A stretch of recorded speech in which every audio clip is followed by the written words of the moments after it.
And the reason you've only ever been taught negative things about communism and socialism are because you are a victim of propaganda. Pronoun of the day is slugs. Today, this might be the dumbest socialist TikTok of all time. Take a listen. The reason you believe communism and socialism are inherently evil and that no other economic system that redistributes wealth better than capitalism can succeed, and the reason you've only ever been taught negative things about communism and socialism are because you are a victim of propaganda. No, it's because I can read. And I have read all about the horrific and mortifying and deadly failures of state-run economies and communist political systems in the 20th century. From Mao's China to the Soviet Union, where this ideology was actually tried, it led to famine, devastation, oppression, and wide-scale death and human suffering. That's not propaganda. It's simple matters of the historical record that people can educate themselves about at their will. Somebody does appear to be a victim of propaganda, but it isn't me. Not this time. Because how socialism and communism were originally conceived, why they became an idea, was in response to the observation of the massive, widespread human suffering brought on by the rise of capitalism and industrialization. Actually, no, that's not how that works. First and foremost, is the massive suffering caused by capitalism,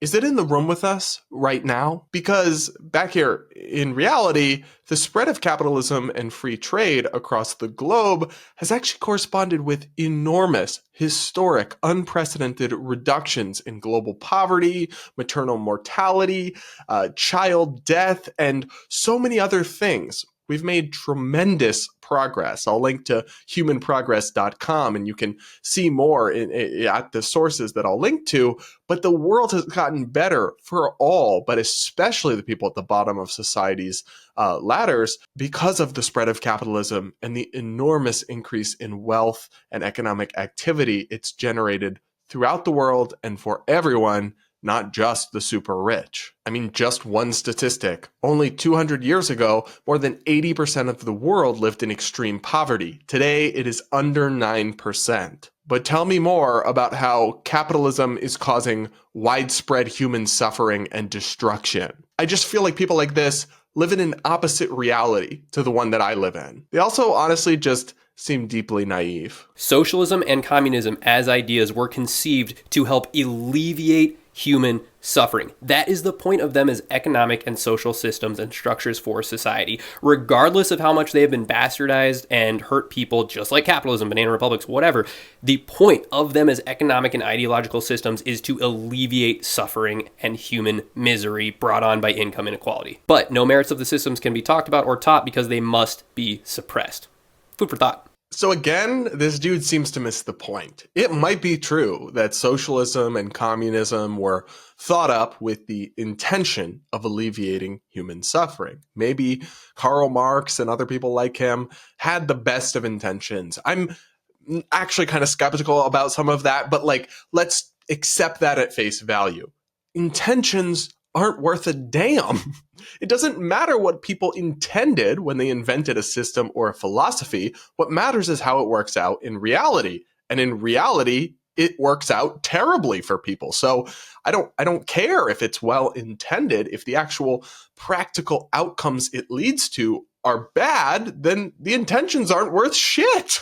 And he also seems to have a real misunderstanding of economics because there are some negative societal consequences to high levels of income inequality, but he seems to act like inequality itself is the same thing as poverty, and it isn't. What matters most is your absolute state of living.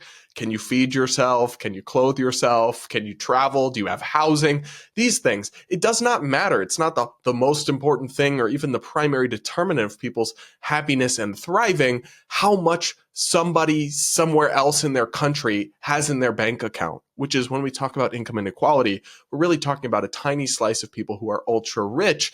Well, their wealth fluctuates massively because of stock valuations. It might go up by billions of dollars over the span of weeks and then crash by tens of billions of dollars a few weeks later. You're not better or worse off, even though the economy on paper is much more unequal, or all of a sudden, it just got a lot more equal because their stocks all plummeted or what have you. that's not what matters most. How much you have in relation to others. No, what matters is your absolute standard of living. That's what matters most. But socialists and communists, they see the world first and foremost through the lens of class envy.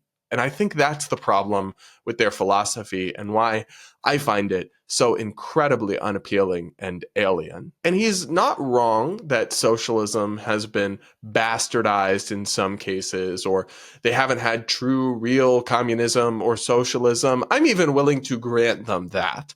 But that's also true for capitalism. The capitalist economies that we have today in the United States or elsewhere are not true free market principled capitalism. They are heavily distorted by government interventions, subsidies, regulations, all sorts of things. So what you have is imperfect socialism and imperfect capitalism. Comparing the two, one works and one doesn't. Even the places that people like this cite as socialist successes, like the Nordic countries, are actually just capitalist market economies with some higher welfare state policies. They're not fully socialist or communist, not even close. And in fact, a couple of years ago, one of the government leaders, I'd have to look the story up for the details, from one of those countries told Bernie Sanders to stop calling us socialists. We're not socialist, we're capitalist. It's disturbing to me when I see so many young people in my generation, in my peer group, and in the peer group below me have these distorted views of what capitalism is and what socialism is, and these